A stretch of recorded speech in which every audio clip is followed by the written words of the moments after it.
अस्सलामु अलैकुम वरहमतुल्लाहि वबरकातुह। मोहतरम भाइयों, बुजुर्गों, दोस्तों, ये हमारा इस्लाही मुआशरा का 1262वां सबक है। मोहतरम दोस्तों, हमारे सलीम भाई पीरज़ादे हमारे बड़े अज़ीज़ दोस्त है, तो उन्होंने आज से 3 दिन पहले एक कमेंट किया था कि मौलाना ज़िंदा दिली का जो सबक है वो हमको आपसे सीखने के लिए मिला। तो हमने सबक नंबर 260-261 में अल्लाह के नबी सल्लल्लाहु अलैहि वसल्लम की जो सुन्नत है अल-बज़ाज़तु मिनल ईमान के इंसान ने प्रैक्टिकल लाइफ जीना चाहिए, बिल्कुल वो ज़िंदा दिली के साथ में ज़िंदगी गुजार सकता है, तो हमने वजाहत के साथ में वो बयान किया था। आज मैं आपको अल्लाह के नबी सल्लल्लाहु अलैहि वसल्लम की एक और सुन्नत, जिस पर बड़े पाबंदी के साथ में मेरा एहतमाम है, आज मैं उसका मुज़ाकरा करूँगा इंशाअल्लाह। और वो सुन्नत ये है कि अल्लाह के नबी सल्लल्लाहु अलैहि वसल्लम की सीरत को अगर हम उठाकर देखेंगे तो हमको उसमें ये मिलेगा कि अल्लाह के नबी सल्लल्लाहु अलैहि वसल्लम ने अपनी पूरी ज़िंदगी में कभी किसी के ख़िलाफ़ कोई साजिश नहीं की, कोई प्लानिंग नहीं की, किसी को बर्बाद करने का कोई प्रोग्राम नहीं बनाया, और ना ही अल्लाह के नबी के अंदर इंतकाम का जज्बा था कि किसी से बदला लिया जाए। इसीलिए पूरी सीरत आपको इससे भरी हुई मिलेगी। अल्हम्दुलिल्लाह, इसी सुन्नत के ऊपर मैं पूरे पाबंदी के साथ एहतमाम करता हूँ। मैंने मेरी पूरी ज़िंदगी में कभी भी किसी के बारे में भी कोई ऐसा साजिशी प्रोग्राम नहीं किया कि किसी को मस्जिद की इमामत से हटाना है, किसी को मदरसे के तदरीस से हटाना है, या किसी के लाइफ के अंदर जो है इंटरफेयर करके उसको बर्बाद करना है। और मैं आपको बता दूं, हमारे आज के ज़माने में जो लोग मेंटली टेंशन के, ब्लड प्रेशर के, हाइपर टेंशन के जो लोग मरीज़ होते हैं, पेशेंट्स होते हैं, और बहुत सारे तो ऐसे हैं जो आज दुनिया से जा चुके हैं, उनकी ज़िंदगियों में सबसे बड़ा जो उनका वीक पॉइंट था वो यही कि पूरी ज़िंदगी उनकी साजिशों के अंदर चली गई। ये मस्जिद का इमाम है, इसको हटाने के लिए क्या साजिश की जाए। वो मदरसे का मोहतमिम है, उसको हटाने के लिए क्या प्रोग्राम बनाया जाए। वो इलाके का जो जमात का अमीर है, उसके बारे में क्या प्रोग्राम बनाया जाए। अल्लाह हिफाजत फरमाए। अच्छा, ये साजिशें करने वाले, प्रोग्राम बनाने वाले, दूसरों की बर्बादी का सोचने वाले और इंतकाम के गंदे जज्बे दिलों में रखने वाले, ये शराबी जुआरी नहीं है, ये बदकारी करने वाले, जिनाकार और सुट्टा फूकने वाले लोग नहीं हैं, बल्कि ये वो लोग हैं माशाअल्लाह, आपको ऐसे कीमती जो है ना, एकदम ऐसे नरम लिबास पहने हुए, जिनके जुब्बों की लंबाई ज़मीन को रगड़ रही है, और माशाअल्लाह सर के ऊपर जो है अमामा है, टोपी है, और सारी चीज़ें हैं। मतलब ज़ाहिरी वज़ा क़ता इन्होंने ऐसा बनाया हुआ है जिसको देखकर लगेगा कि वक्त के वली कामिल जो है हमारे सामने से गुज़र रहे हैं, लेकिन दिल के अंदर जो जज्बात है वो भेड़ियों से भी ज़्यादा ख़तरनाक, कि दूसरे को इमामत से, मैं अभी आपको बताता हूँ, एक इमाम जो मस्जिद में इमामत करता है, उसको उस इमामत से हटाने के लिए जो साजिश, प्लानिंग, प्रोग्राम करने वाले जो होते हैं, शराबी जुआरी नहीं होते हैं वो, उनको बेचारों को क्या लेना देना है उससे। ये प्लानिंग और प्रोग्राम करने वाले भी उस इमाम के लेवल के लोग ही होते हैं, जो मस्जिद के ट्रस्टियों को जाकर बहकाने का, उनको मिस गाइड करने का, मिसलीड करने का, और उनके जहन में गलत फहमियाँ फैलाने का, और इमाम की गलतियाँ लोगों के सामने बयान करने का। वो इमाम के लेवल का ही कोई आपको मिलेगा जो 4 लोगों को जमा करके बोलेगा, यार इमाम साहब का सूरह फातिहा सही नहीं है, इमाम साहब का यार बयान में गलत बोले उन्होंने। हालांकि वो जो भेड़िया है, भेड़िया उसको मराठी में लांडिया कहते हैं, अगर वो लांडिया चाहे तो इमाम साहब से मिलकर भी बात कर सकता है कि देखो इमाम साहब, आपने बयान के अंदर जो बात बोले हैं, ये बात आपने ऐसी नहीं ऐसी बोलना चाहिए। जो हमारे हज़रत जी मौलाना साद साहब एक जुमला कहते हैं कि जिस इमाम के पीछे नमाज़ पढ़ रहे हो, लुक़मा उसी इमाम को देना चाहिए, बजाय वो इमाम को लुक़मा देने के आप अगर बाज़ार में तस्करा करोगे, होटलों में तस्करा करोगे, तो फिर फितने फसाद पैदा होंगे, लड़ाई झगड़े पैदा होंगे।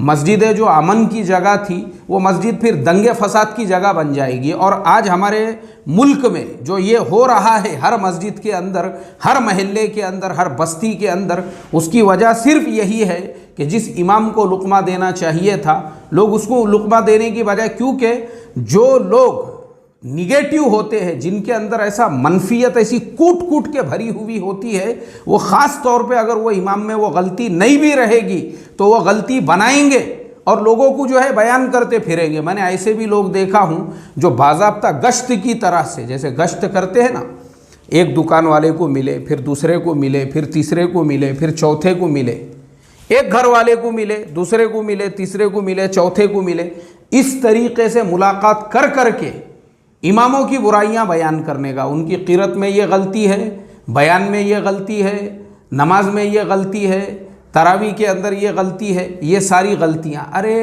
वो इमाम जो है ना, इमाम, उसको मिलो, उससे बात करो, उसको नहीं बताएंगे। और ये बताने वाले कौन, मैंने आपको पहले ही बताया, शराबी नहीं, जुआरी नहीं, गर्दुल्ले नहीं, बल्कि वो इमाम या उससे भी ज़्यादा पढ़े लिखे, उससे भी डबल डिग्री लिए हुए वैसे लोग इस तरीके की हरकतों में, इसको कहते हैं साजिशें करना। तो मैं आपको यही बता रहा था कि वो जो सुन्नत है अल्लाह के नबी की, कि अल्लाह के नबी ने अपनी पूरी ज़िंदगी में कभी इस किस्म की कोई साजिश नहीं की। अल्हम्दुलिल्लाह, मैं शुक्र करता हूँ अल्लाह तबारक व तआला का। ये ऐसे गंदे जज्बात से अपना जहन व दिमाग बिल्कुल पाक साफ़, बिल्कुल पाक साफ़, कि किसी के ख़िलाफ़ इस तरीके की साजिशें की जाए। अल्लाह हिफाजत फरमाए। ये आपको दीनदारों में ख़ास तौर पे, जो लोग मस्जिदों से, मदरसों से जुड़े हुए हैं, कूट कूट कर ये चीज़ें मिलेंगी कि एक मदरसे का मोहतमिम है, वो मोहतमिम में अगर कुछ खामी है, कुछ गलती है, उसके अंदर कुछ बेचारे के अंदर आयब है, नक्स है, वो मोहतमिम से मुलाकात करके बात नहीं करेंगे, बल्कि पूरे गाँव को उसके ख़िलाफ़ खड़े करेंगे, पूरी बगावत की एक टीम जमा करेंगे और डायरेक्ट उस मोहतमिम के ऊपर ऐसा अटैक करेंगे, ऐसा हमला करेंगे कि वो बेचारा, अभी जैसे मैं आपको नाम लेकर और मिसाल देकर बताता हूँ। हज़रत मुफ्ती अब्दुल्ला साहब मज़ाहिरी, मोहतमिम व बानी, जामिया मज़हर सआदत हासोट, वहाँ के जो मोहतमिम थे रहमतुल्लाह अलैह, मेरे उस्ताद मोहतरम हैं, वो मेरे उस्ताद मोहतरम हैं। और उस्ताद ही नहीं है, ज़िंदगी भर याद रखूँगा मैं हज़रत मुफ्ती अब्दुल्ला साहब। मैं यानी कसम पुरसी की, हम देहात के रहने वाले थे, देहात से हम वहाँ गए थे पढ़ने के लिए, तो मैं तजवीद पढ़ा करता था, तो मेरे पास में चप्पल भी नहीं थी सही ढंग की। हज़रत मुफ्ती साहब जो है, उन्होंने हम लोगों को, यानी वो तालीम के साथ साथ हमारी ऐसी ज़रूरियात का भी जो है पूरा एहतमाम किया करते थे कि भाई, क्योंकि गांव के, देहात के अक्सर जो गरीब इलाक़ों के तलबा मदारिस में पढ़ने के लिए जाते हैं, उनके पास में ज़रूरियात भी सही से नहीं होती है। तो मुफ्ती साहब हमारे उस्ताद मोहतरम थे, वो दारुल उलूम फलाह दारैन तरके सर के अंदर बड़ी किताबें पढ़ाया करते थे, इल्म हदीस के उस्ताद थे। लेकिन उनके दिल में ये जज्बा पैदा हुआ कि भाई, मेरे अपने वतन के करीब में कोई ऐसा मदरसा नहीं है, लोगों को दूर दूर सफ़र करना पड़ता है वहाँ के बच्चों को, चलो मैं किसी ऐसे मदरसे की बुनियाद डालता हूँ, जिस मदरसे की बुनियाद डालकर वहाँ के जो बच्चे हैं वो हमसे इस्तेफ़ादा कर सके।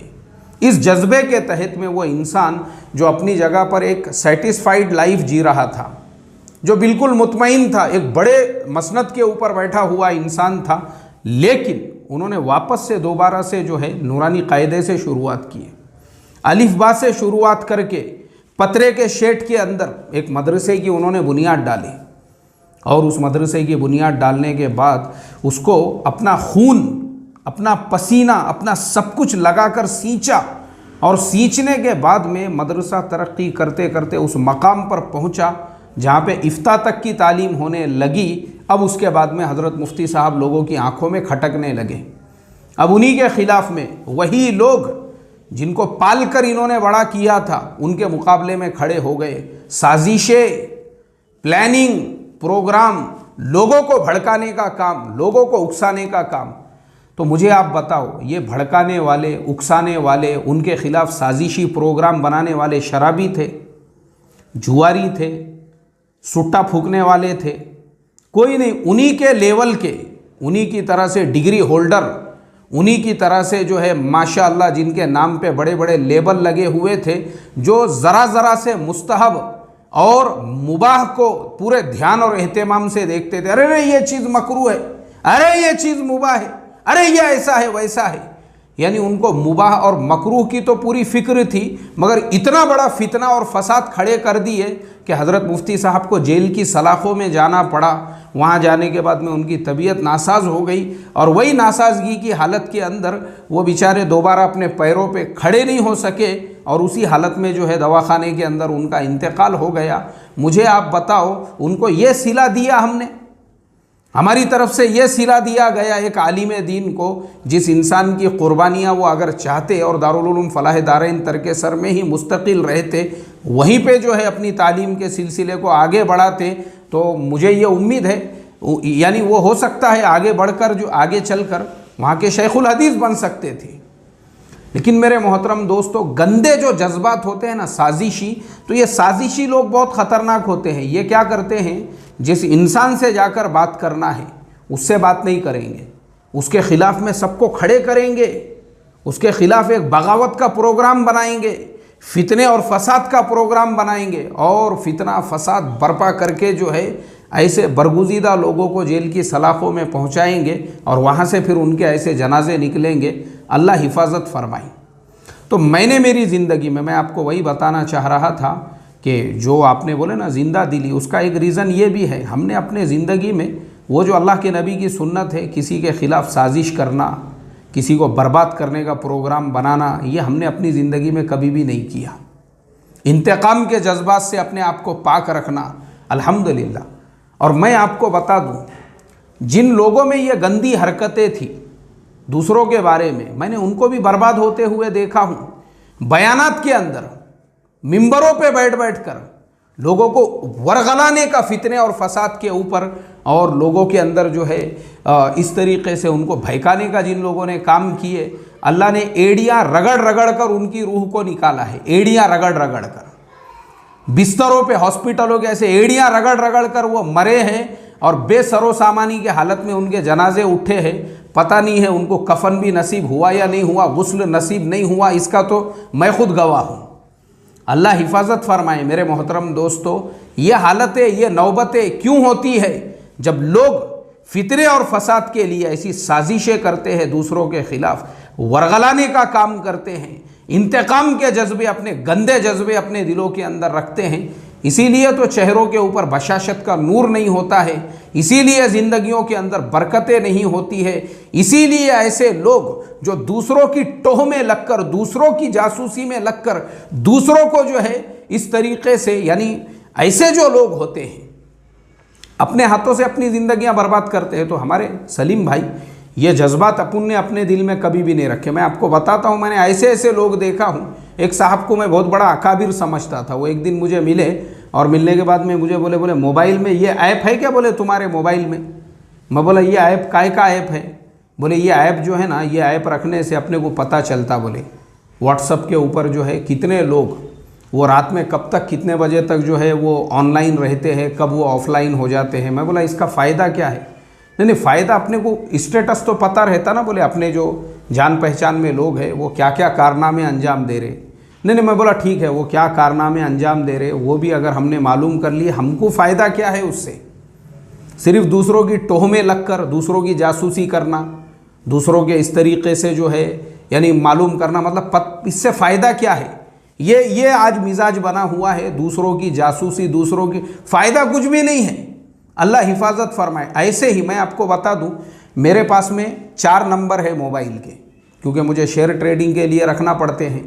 लेकिन आज तक मैंने कभी भी किसी को किसी नंबर से कॉल करके जासूसी के जज्बे से, तहकीक के जज्बे से कौन है क्या है और मैं उसके बारे में इंफॉर्मेशन निकालूं, मालूमात निकालूं, ये काम धंधे हमने कभी भी नहीं किए। क्योंकि क्या करने का, उससे फ़ायदा क्या है अपने को? अपने माइंड को, पहले ही अपना माइंड जो है माशाल्लाह पुरसुकून है, पीसफुल है, उसको पीसफुल रखने के लिए फालतू चुप जहन के अंदर एक और नई चीज़ पैदा करने के वास्ते में एक नया टेंशन, एक नया प्रॉब्लम, तो इंसान ने जो है ना ये सुन्नतों पे अमल करना चाहिए। कुछ फ़ायदा नहीं है इसके, मैं वही बता रहा हूँ। साजिशें करना, प्लानिंग बनाना, दूसरों के बर्बादी का सोचना, इंतकाम के जज्बे रखना, ये सिर्फ़ और सिर्फ अपने आप को मेंटल पेशेंट बनाना है। और जिनमें ये चीज़ें थी, मैं बता रहा हूँ आपको, मैंने ऐसी हालत में उनके जनाजे उठते हुए देखा हूँ, उनको कफन और गुसल भी नसीब नहीं हुआ। अल्लाह हिफाजत फरमाए और हम तमाम को समझ अता फरमाए। सलामु अलैकुम व रहमतुल्लाहि व बरकातुहू।